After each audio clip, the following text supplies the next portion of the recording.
Okay. So 739 daily temperatures. Given a list of daily temperatures T, return a list such that for each day in the input tells you how many days you would have to wait until a warmer temperature. If there's no future day in which this is possible, put a zero instead, or put zero instead. For example, given a list of temperature T is 0 to 73, 75, okay, there's just a list of integers. Your output should be another list of integers.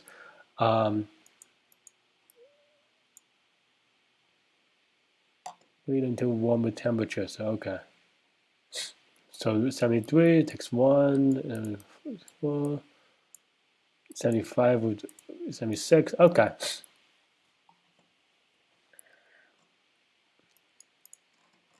Huh, that's a good, interesting one, maybe. The return away must be modic. Assume. Okay, well, let's just not use C then. Okay.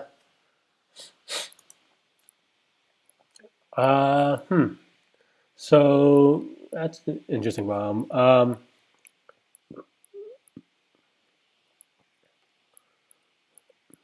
I mean, I think there's a.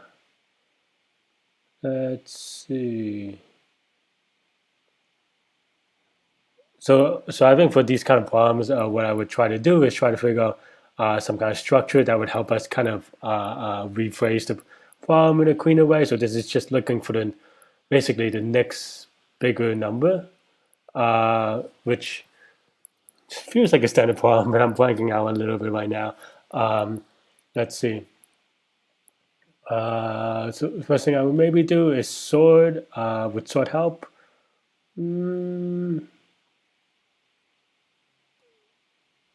Yeah, well, you have to wait for the next one. So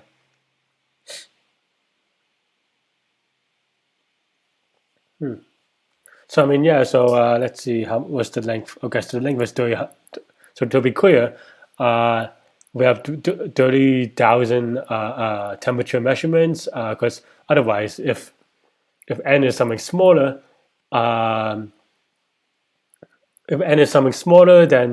then you could just use an n square algorithm, right? And n square, just like look for the next number that's bigger, and then that's 2 for loops, and you're done. I think they're actually the kind of shady-ish thing that I just noticed that I wasn't. I don't know. I guess I just didn't finish reading the statement about is kind of in the notes. Note that each temperature will be an integer in the range 30 to 100, and because of this actually makes the problem slightly different, right? Like you could, excuse me, you could now realize that there are only 70. Like if you have an array list or something, yeah, you'll notice that the next yeah, yeah. You'll notice that there's only 70 buckets on a hash table or something like that, or not even a hash table, just an array, because it's between 70 numbers, and then I think given that information, I would maybe now makes it possible to do 70 binary searches, because yeah. So let's say within an array. So what I would do, or my initial intuition is now that you have 70 array, or an array of with 70 elements, and in each element there's or each. I just want an array of arrays where each of them just contains the index of the position that the number the number is in. So for example, in the I mean, there's some offshift, but let's say on a semi-derf element, this will have. So on, let's say an input like this, this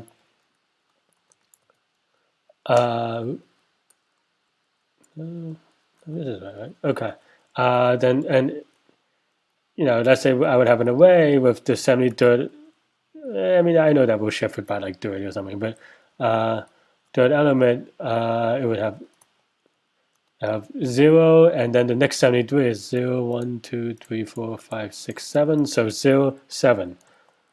and then in the 74th element, just 1, 75, 2, and so forth, right? And because you only do in theory, so okay, so 30,000. We do a binary search on 30,000 elements. Um, yeah, so that's just log n, right? Log of 30,000 is what, 15 or something like that. Wait, yeah, yeah. So like, so 15, and then you do about at most 70 of these. So 15 times 70 is, I don't know, like 1050 or something like that. So that's so, and now you have to do that for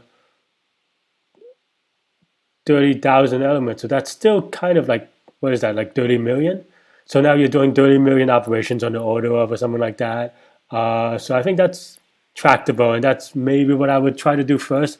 I think if the these are so this is built off very basic data structures and algorithms. I think if I have to think about it more, there may be some like uh, uh, uh, maybe there's some kind of like tree or list structure that allow us to even uh, uh, uh, get better. I'm wondering if heap helps, but I think like this should fit. So let me try this, and if it doesn't run in time, then we'll have to optimize some more. But cool. Uh, yeah.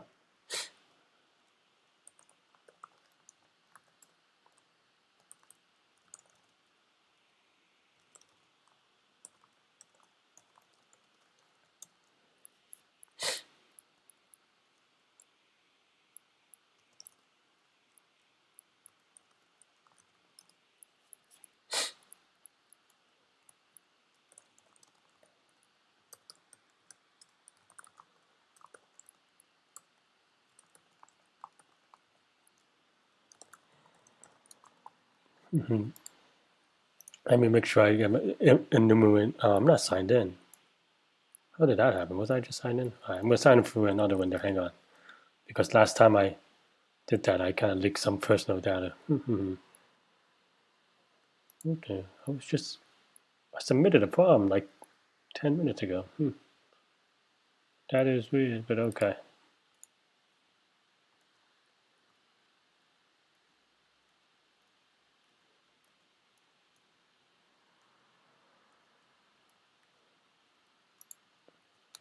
Refresh the page.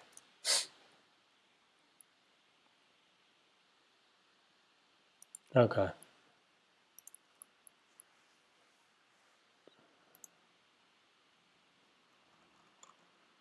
Oh, what am I picking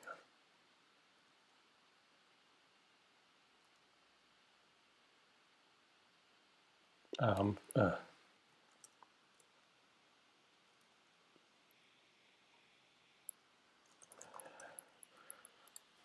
Mixing languages is confusing me sometimes.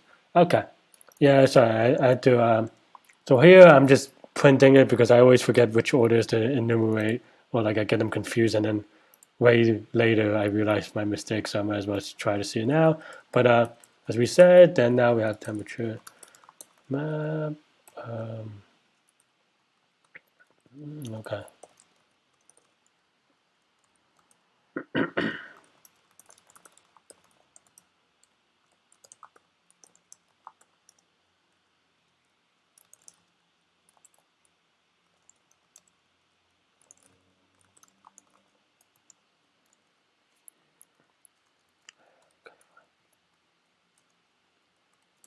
Oh my god.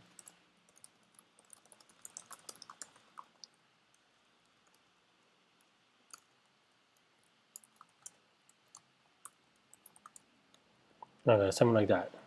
All right.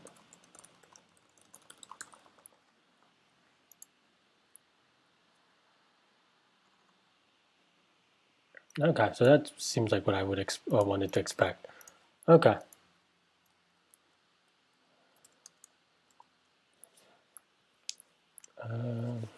So now for x and t,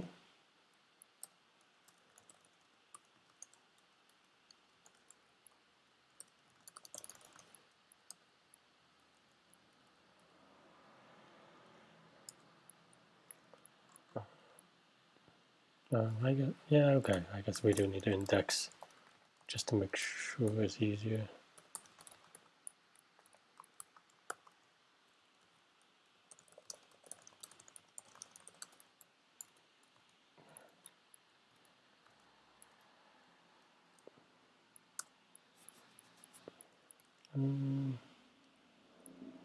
How do you?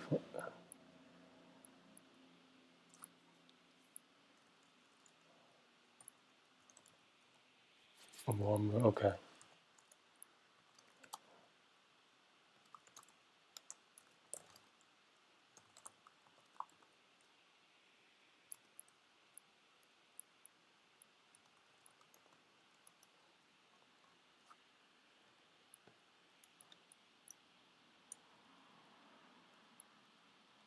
Okay, so now we want to use binary search to kind of do this, but actually don't. Trying to think if there's a binary search in Python, but or like built in, but that's true.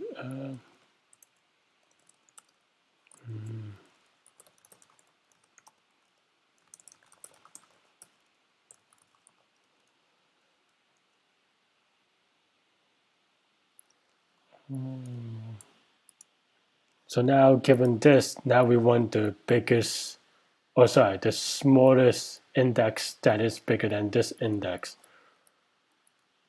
Okay.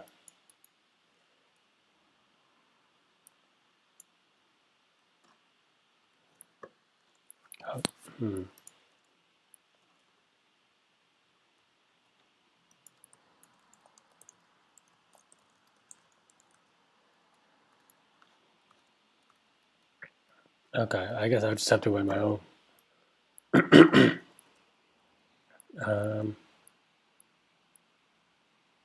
Yeah, okay.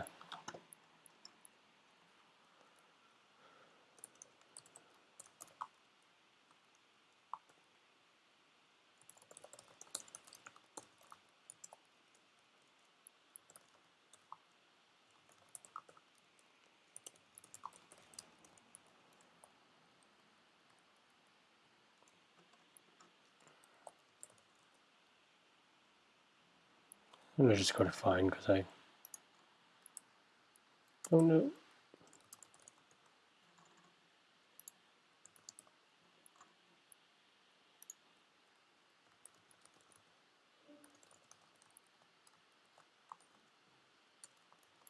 Okay, fine. Naming is hard.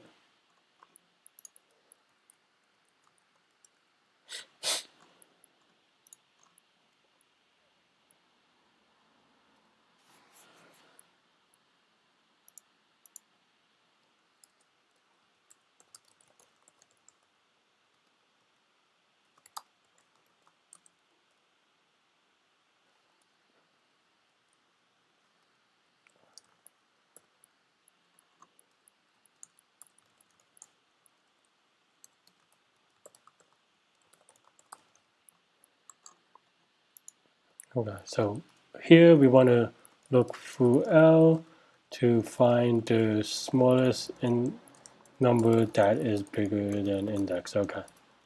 Okay. And some of this is going to be arbitrary, but like, and do if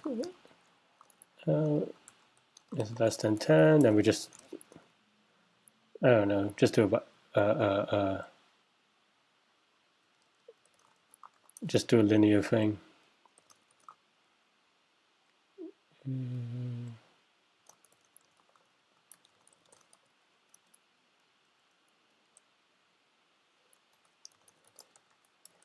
I mean, maybe we could tweak the constants, but it shouldn't matter that much. Otherwise, we do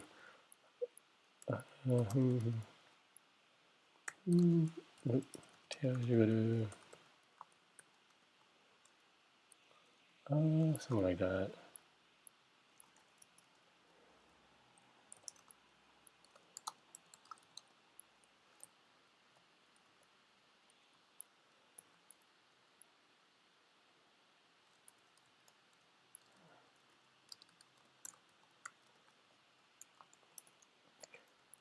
So this is definitely not the binary search that they teach in school, and probably I think the way I do it is I prefer something like this, so that you just so that you're just slightly more careful with the edge cases, because if I run in kind of these things, it's kind of really sad, and here.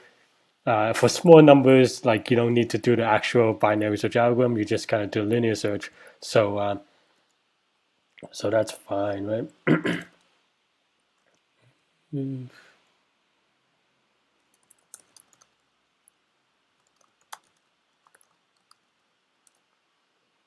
That round still, obviously.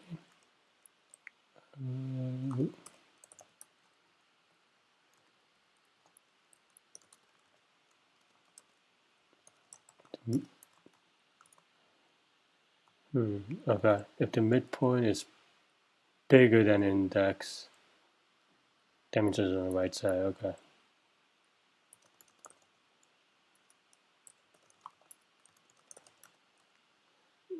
think that's right. Usually I get them. I mean, not usually, but I do get them confused a lot.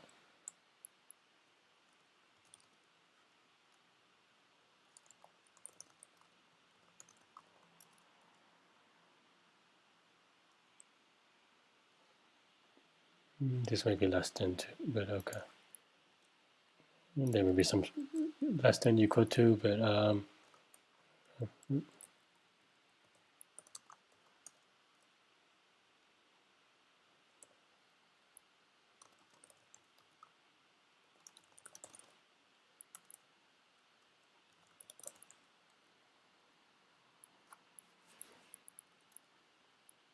yeah, I guess there's a shortcut here somewhere. Also, what is this? What is this? Why is this if red? Okay, well.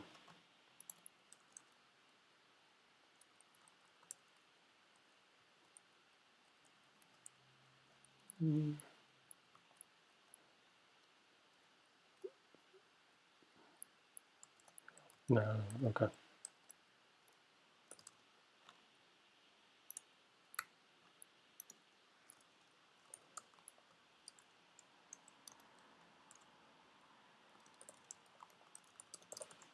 So if the last element is already smaller than index, then you just return -1. Okay. And if we can't find any of them, then we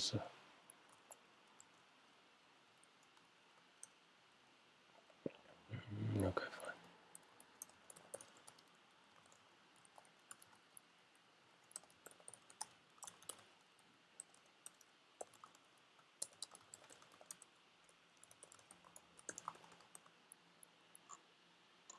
Cool. This is roughly to sketch. Oh. Oops.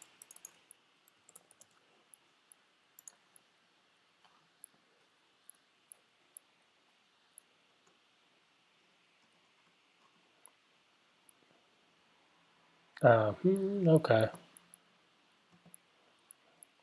That's fair.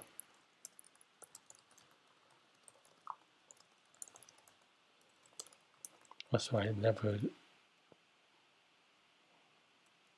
increment in general.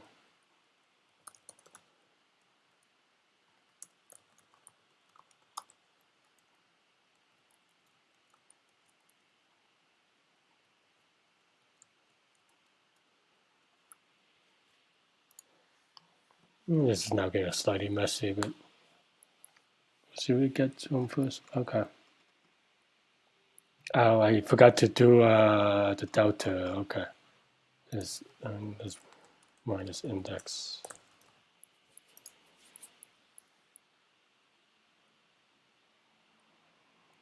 Okay, so it's roughly mostly right, but I am missing. Let's see, 2, 1, 2, 3, 4, 5. So that means so one of them is wrong, but that's 1, 2, 3, 4, 5. So 72 should return. Okay, that makes sense because it returns the next biggest one, but then I return 73, which is the next warmer one, which I guess, yeah, okay, maybe I misread the problem a little bit that much then.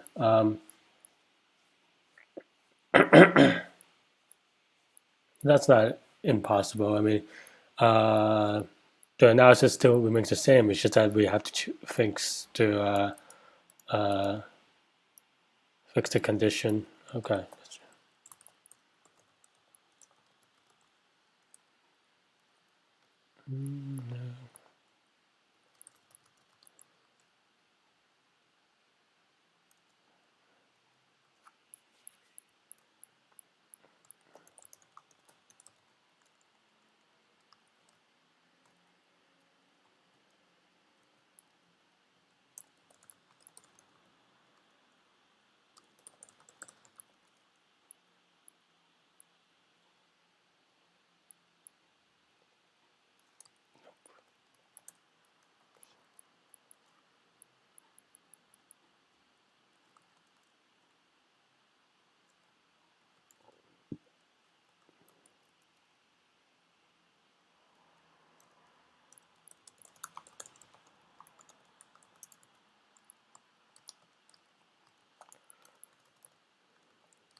Yes.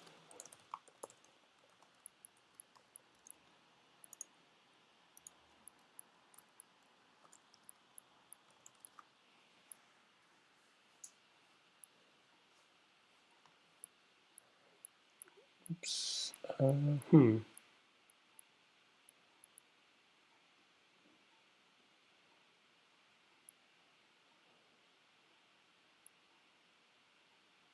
No. Well, okay, fine. Let's just use a max value. Let's put this in a constant. Okay. Well, I'm lazy for now, so I'll just put this constant here.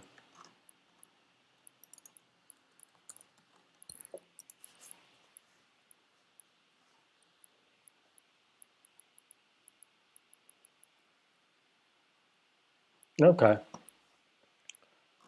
So this one's for this, which I mean anything once for this, because what we worry about with this complexity is kind of like the bigger ranges.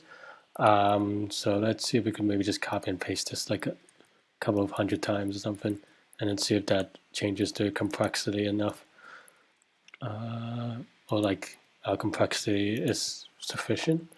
There's 8 elements, 16. 22 now then.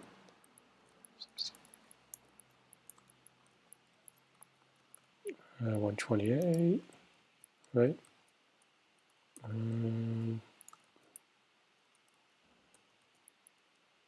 Okay, now there's 256. Okay, well, let's see what happens when you need one for 500 or so elements, 512, I guess.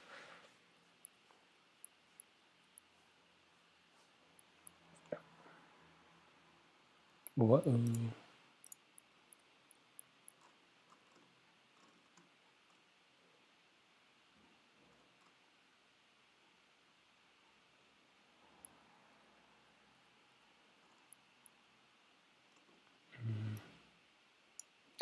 That's not a good loop. How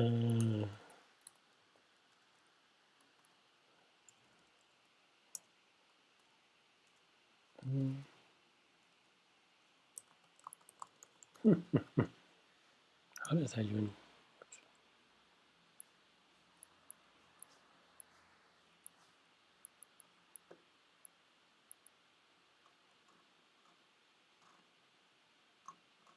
Man, still time limit exceeded, maybe.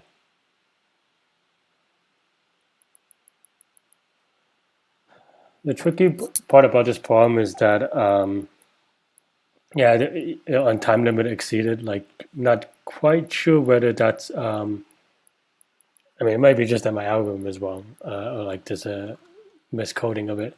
Otherwise,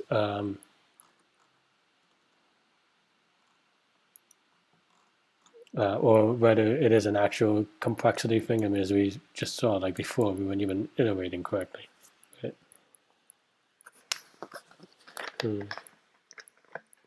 It's like a while.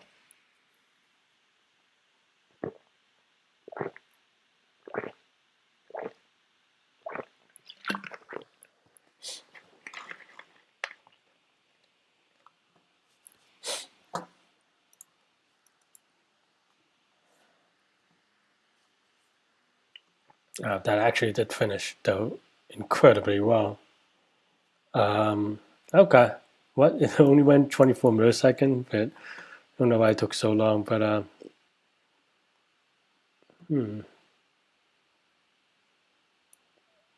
okay.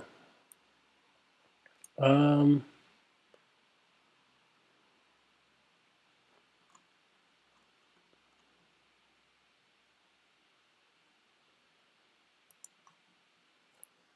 oh, whoops.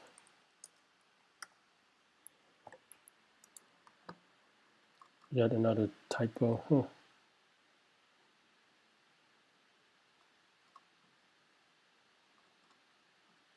Now let me go forward.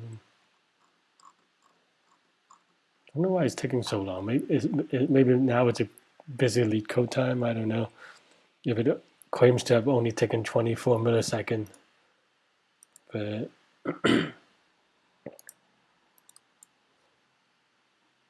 maybe my computer's slow. It's hard to tell. Oh, there you go. But see, 32 milliseconds. It took like 20 seconds to. But okay. I mean, it changed, but not necessarily for the better per se. Okay. So definitely, I think this part was so like for the given test case, this part was kicking off early, so that's why we never had any issues. But at this point, maybe there's some thing wrong with my binary search.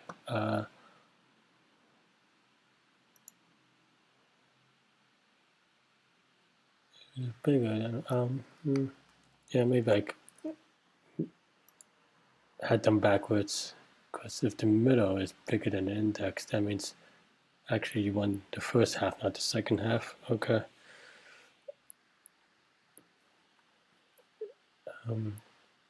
This is definitely something that sometimes I get the binary search functions backwards. And I think it's just something that one thing is when you practice a lot, you know your kind of maybe your weaknesses or something that you tend to do more than you should. And in those cases, then these are the things that you know you take notes of, and just have mental accounting of what you're bad at, right? And then so that when you look at your current debug and you look at where things are possibly wrong, and that's where it comes from. And it seems like for me that was, well, I guess it doesn't really show me all of them, but that was part of it as well. Okay, I don't know what the diff button do, so okay. I mean, it looks okay enough for the first chunk, so let's just submit. But yeah, like in this case, I figured that there's a reasonable chance that I always mix up which of the function goes where, but yeah, we'll see. Yeah, yeah, I guess there is a queue, and it's getting busy or something. I don't know. Sunday afternoon is maybe a busy, fun day for everyone to do some lead coding. Well, it gives me some time to drink this delicious iced tea.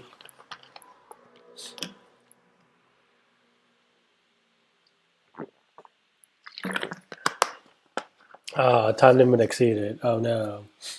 Well, oh man.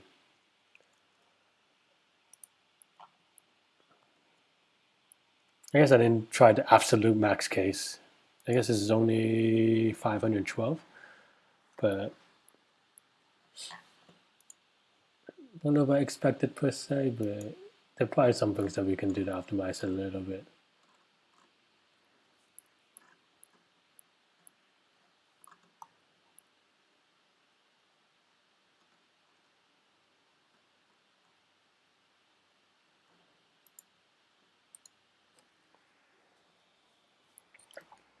Man, my computer's, I don't know if it's my, oh, well, okay. Wish there's just a quick way to copy and paste this, but okay. I mean, other than, okay, so now are we running into time limit exceeded? I think I would try to do is figure out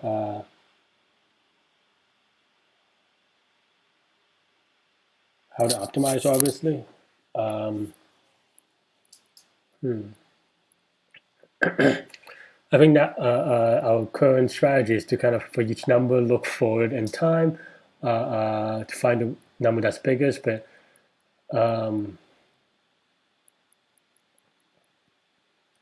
maybe a similar problem is to kind of, for each time that comes in, we can,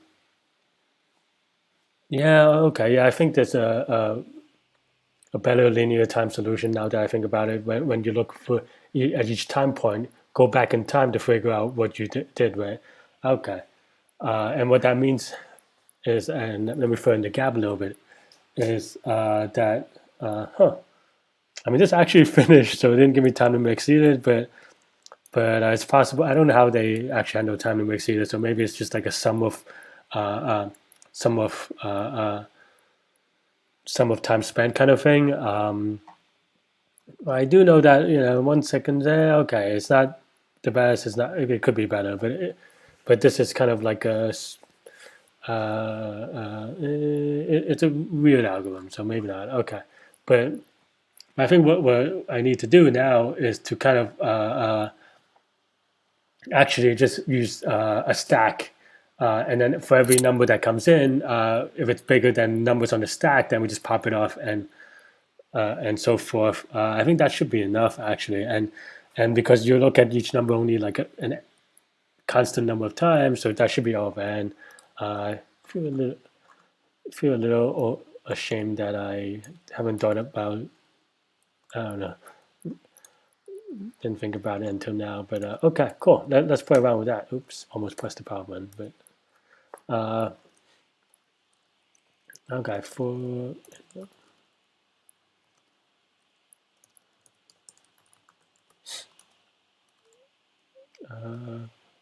okay. So let's say you have a stack. So a number comes in. What happens? Well, if if you're 0, then we just kind of push it on, right?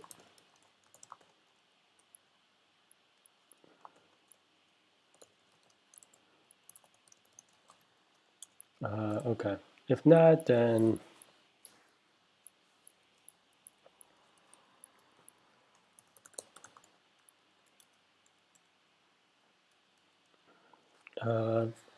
this is because we need.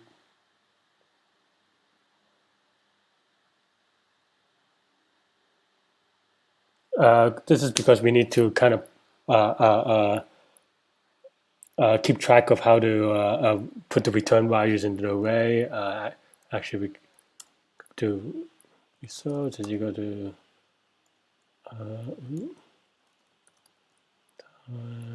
t, I guess, right?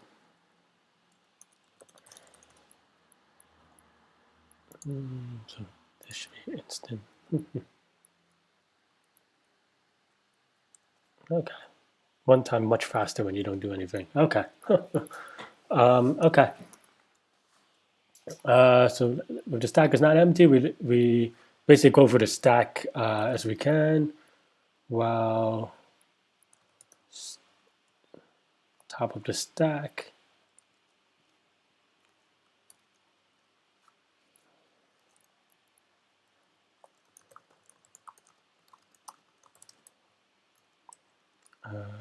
the first element is, so we pop it off if it's smaller than the current number.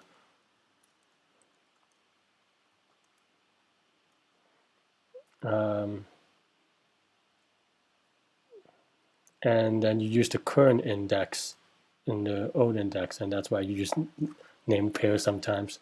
But okay, so that means the okay, nope, 0 index is the number. Yeah, okay. So so yeah,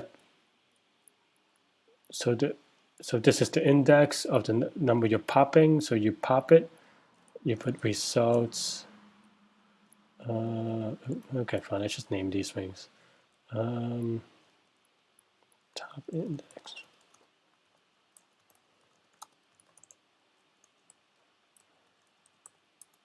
Oops.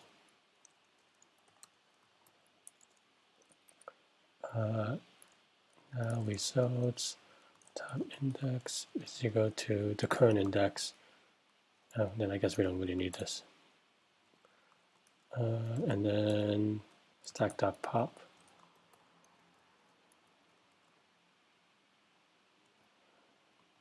Yeah, okay.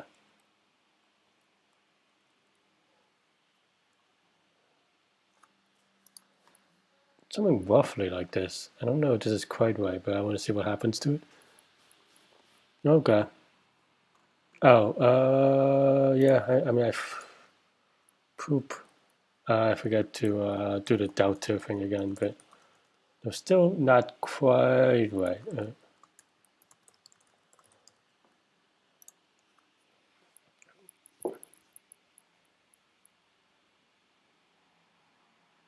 Okay, so you see that bits of this is right, but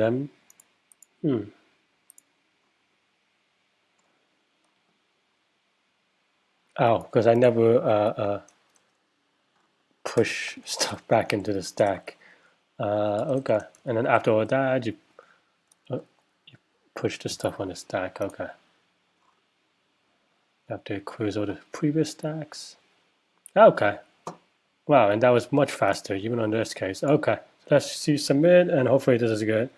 Okay, well, it turns out if you use the faster correct algorithm, things run much faster than time limit exceeded.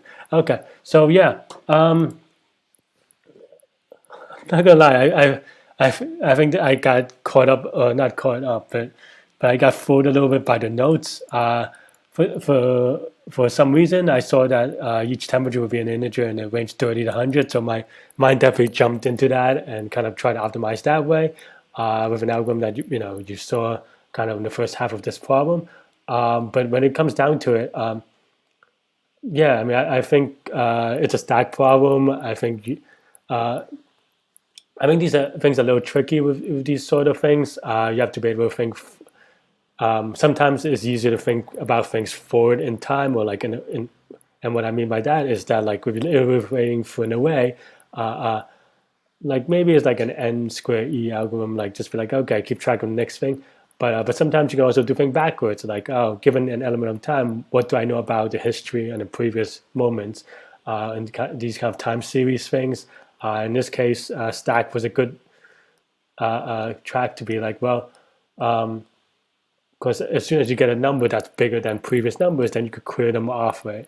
And you could all do them all at the same time. And the analysis here is that, well, each number is only going to be added or added to the stack or removed from the stack at most twice, or once push and once pop. So this is linear time, and given a linear, I mean, can't really do better than linear I mean, just can't do better than linear time if you are given a time series, just because you have to look at every number, right? So okay, so I mean, so once you have, so yeah, I think this was. I mean, I feel like this was a good problem for me. I mean, I think that was I got fooled by the notes. I think as an interviewee, um, I actually like this problem. Stacks don't come up enough in these lead code problems or these programming contest problems in general, and I think that's probably why I didn't think about it as much. But it's good that it does, because I think in real interviews, these things do come up more often than they do in programming contests, because stack is a very fundamental thing. Sometimes it's implicit, in case of like different recursion, and people may ask you about like space complexity on that axis. But sometimes it's explicit. In this case, I have an explicit stack, and well, it makes the complexity really obvious, as at most of n in both space and time. And I think as an interviewer, yeah, I mean, there's nothing tricky. There's nothing like crazy or fancy algorithms. It's just a very basic data structure, a stack. Everyone should know about stacks. Uh, and yeah, I mean, I like this problem. I think it's priced. I mean, even with the bias that I got it initially wrong, I still like it. I mean, I still think this is slightly. I mean, I enjoyed it, but I think this is slightly too easy for an interview. Definitely, people who are more rehearsed than I am, or practiced than I am, or even just, I don't know, stack is on their mind more maybe. It's probably slightly too easy. I think it's, and I think as an interviewer, what I like to see as part of the interview is to kind of see how the person kind of thinks through problems. And I think the problem with this problem, or yeah, the problem with this problem is that like once you know the answer, well, that's all it takes, and there's no like nuance about it that allows me to kind of try to figure out how you work through things. If I mean, sometimes if the person got it wrong the first time, like I hit it, then yeah, then you see how they struggle and how they debug and stuff like that.